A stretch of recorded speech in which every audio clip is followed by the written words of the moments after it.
Germany के Munich शहर में हमारा आज खास मेहमान मध्य प्रदेश सरकार का मुख्यमंत्री डॉक्टर मोहन यादव। डॉक्टर यादव, अपना TV9 नेटवर्क में आपका स्वागत।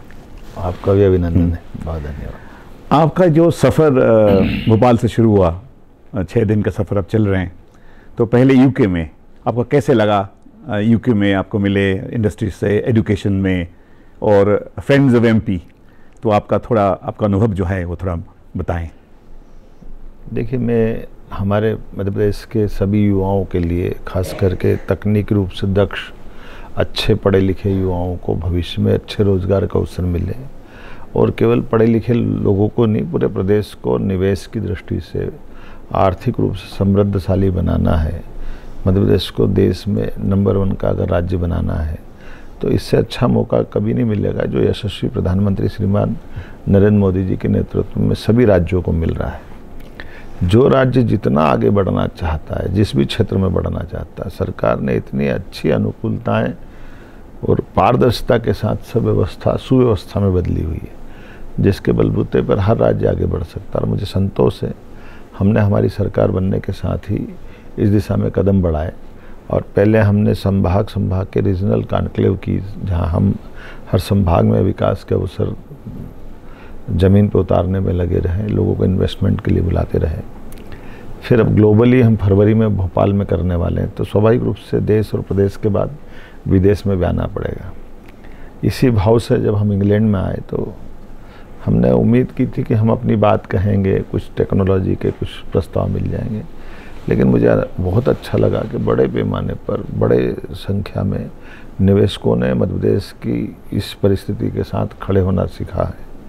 वो हमसे जुड़ना चाहते हैं। 60,000 करोड़ से ज़्यादा के प्रस्ताव आ गए। हमारे लिए तो एक आश्चर्य की बात थी, इतना बड़ा प्रस्ताव मिलना। और कौन आदमी बड़ा है जो लंदन में बैठा है, यूके में बैठा और हमसे नहीं जुड़ना चाह रहा है। मुझे संतोष है इस बात का कि ये वो सारी बातें जिससे हमारी काम करने की ताकत 4 गुना और बढ़ जाती है। अनुकूलता से हिम्मत आती है, हिम्मत से परिणाम आते हैं। आप जब यूनिवर्सिटीज़, टेक्नोलॉजी, कौन सा यूके में आपका जो यूके सफ़र में कौन सा कोऑपरेशन आपको सच्चे लगे, जो विजनरी एक अपना दिशा दिखाए मध्य प्रदेश के युवा वर्ग के लिए? वैसे तो सभी सेक्टर की ज़रूरत है हमारे लिए। एजुकेशन भी है, हेल्थ भी है, माइनिंग भी है, टूरिज़्म भी है। और सबसे अच्छी बात यह है कि हमारी अपनी वहाँ की जो खास करके स्किल डेवलपमेंट के प्रस्ताव पे भी बात अगर हो रही है तो हर जगह से अनुकूलता मिल रही है, और हर जगह हमारी अपनी बात को तवज्जो मिल रही है और लोग आकर के जुड़ना चाहते हैं।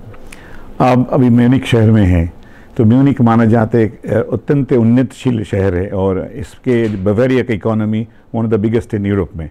तो अब म्यूनिख में जर्मनी के साथ मध्य प्रदेश गवर्नमेंट का क्या क्या कोऑपरेशन आप सोच रहे हैं, और क्या क्या निवेश के लिए आप यहाँ पे आमंत्रित कर रहे हैं निवेशकों के लिए? देखिए, जर्मनी अपने आप में सेकंड वर्ल्ड वॉर के बाद एक अलग दुनिया में चला गया था, लेकिन अपनी क्षमता, योग्यता, प्रतिभा, बुद्धिमत्ता, मेधा के भरोसे जर्मनी ने अपनी दुनिया में अलग पहचान बना ली और 5वें नंबर की इकोनॉमी बन करके खड़ा हो गया। हम इसकी अच्छाई को समझ करके मध्य प्रदेश और देश, हमारा वर्षों पुराना संबंध है।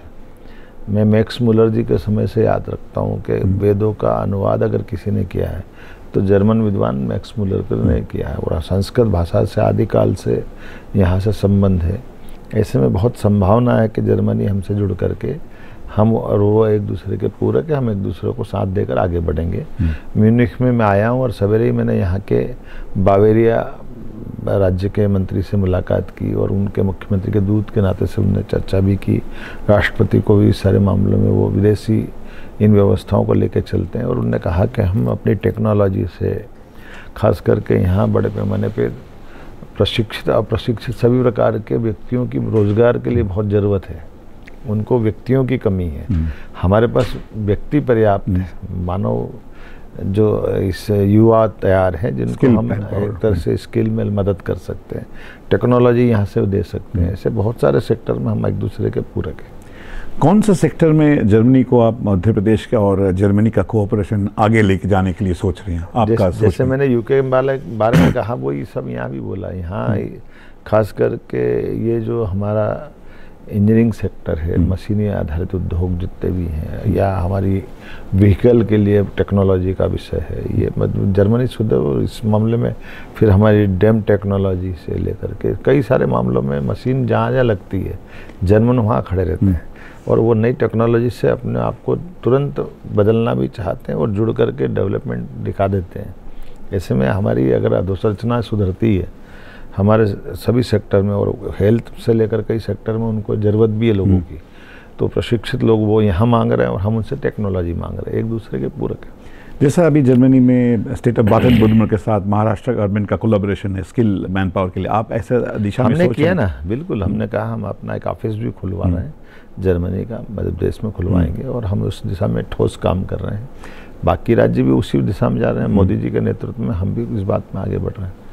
जर्मनी के और विशेषता है जैसा टूरिज़्म, बहुत जर्मनी से इंडिया में बहुत सारे जर्मन लोग घूमने जाते हैं विंटर में, तो क्या आपका कोई स्पेशल इंसेंटिव पैकेज? पर्यटन की दृष्टि से तो मध्य प्रदेश पूरे देश का स्वर्ग है, जहाँ सभी प्रकार के पर्यटन की संभावना है। ऐसे में नेचुरल फॉरेस्ट जो हमारे यहाँ है, हमारे यहाँ जिस प्रकार से वन संपदा है, हमारे यहाँ जिस प्रकार से टाइगर, लेपर्ड, चीता, अब तो हाथी भी मध्य प्रदेश में है, तो सभी न केवल वन संपदा, बाकी हमारी खासकर टूरिज़्म के सेक्टर में धार्मिक पर्यटन को लेकर के इंफ्रास्ट्रक्चर की बहुत अच्छी स्थिति बन गई, तो आवागमन की सुविधा हो गई, हवाई कनेक्टिविटी बहुत अच्छी हो गई, हमारे सब टूरिज़्म के होटलों की बहुत अच्छी स्थिति है। तो सब कारण से मध्य प्रदेश अपने आप में एक आकर्षक राज्य बना है, और उस आधार पर जर्मनी लोग जो एक बार आते हैं वो बार बार आते रहेंगे। मैं मान के चलता हूँ कि न केवल पर्यटन, बाकी सब क्षेत्र में हमारे यहाँ जैसे पीथमपुर की इंडस्ट्री, भोपाल की इंडस्ट्री, कई इंडस्ट्रियों में जर्मन के लोगों का पहले से ही हमारे यहाँ उनका अपना इन्वेस्टमेंट भी है और उनका इंटरेस्ट भी है। हम इसको और बढ़ाना चाहते हैं। इसे स्किल डेवलपमेंट में भी हम ग्लोबल स्किल पार्क में भी जर्मनी लोगों की तकनीकी रूप से मार्गदर्शन भी चाह रहे हैं।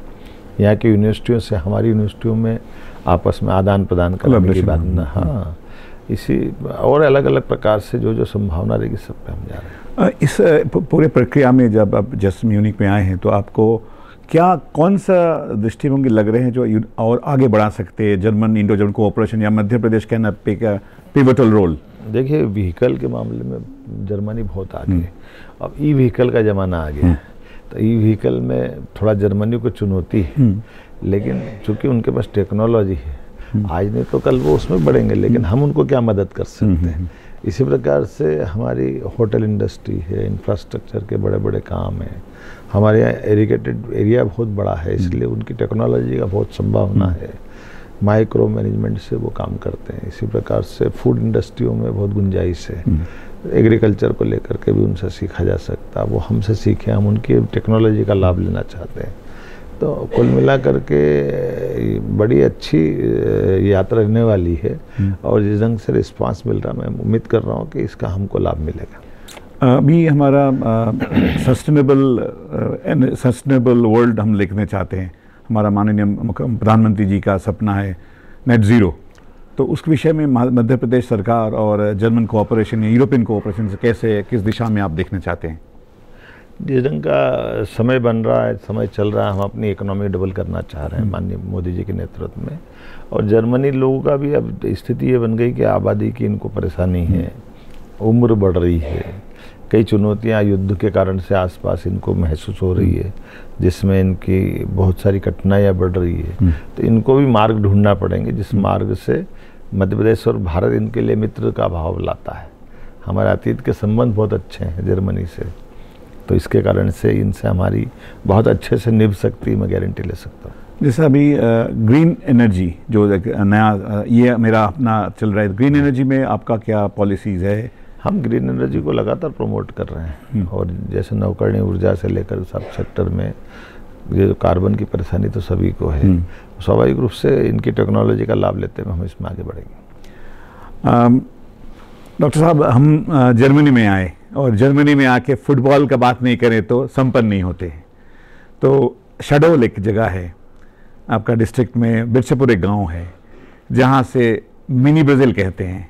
तो इसके बारे में, स्पोर्ट्स और फुटबॉल के बारे में आपका सरकार का क्या पॉलिसीज है और कैसे आपको प्रमोट करना चाहते हैं? मूलतः तो हमारा देश खेलों के लिए सदैव प्रमोट करने वाला देश है। भारत वो देश है जहाँ खेलों के बलबूते पर विवाह हो जाते थे, जो स्वयंवर हम कहते थे। हाँ। भगवान राम के काल को याद करें, जब उनका स्वयं का सीता माता का स्वयंवर उनका हुआ है। भगवान कृष्ण के काल में अर्जुन का स्वयंवर अपने आप में उदाहरण है। तो खेल के मामले में तो सदैव भारत बहुत आगे है। ये अलग बात है कि जर्मनी भी फुटबॉल को लेकर के एक तरह से उनकी आत्मा कहीं बसती है, फुटबॉल में बसती है। और मैं भी फुटबॉल को इसलिए पसंद करता हूँ कि फुटबॉल हमारी न केवल मांसपेशियों को मजबूत करता है, शरीर की दक्षता को बढ़ाता है, लेकिन गरीब से गरीब आदमी भी बहुत घंटों खेल सकता है, इसमें ज़्यादा ज़रूरत नहीं है। लेकिन ये खेल हमारे लिए जीवन में अगर अनिवार्य रूप से फुटबॉल को महत्ता देना है तो मैं मान के चलता हूँ कि मध्य प्रदेश उसमें आगे बढ़ा है। शहडोल का जो आप जिक्र कर रहे हैं, पूरा गांव अपनी कहाँ दारूबाजी करता था सब छोड़ करके आज वो खेल के पीछे दीवाना हुआ है। तो फुटबॉल के माध्यम से हम यहाँ के कोच भी हमारे यहाँ बुला सकते हैं, वहाँ के होनहार खिलाड़ियों को यहाँ भेज सकते हैं। और फुटबॉल भी हमारे लिए एक राजदूत का काम करेगा, जो आपस में दोनों राज्यों के लिए, दोनों देशों में एक बड़ी भूमिका अदा करेगा। अभी हमारे यहाँ मोटे तौर पर थोड़ा सा माहौल और बनाने की ज़रूरत पड़ेगी, क्योंकि हमारे दूसरे खेलों पे अभी लोगों का ध्यान ज़्यादा है। लेकिन फुटबॉल अपनी मूल पहचान बनाएगा, ये मैं उम्मीद करता हूँ।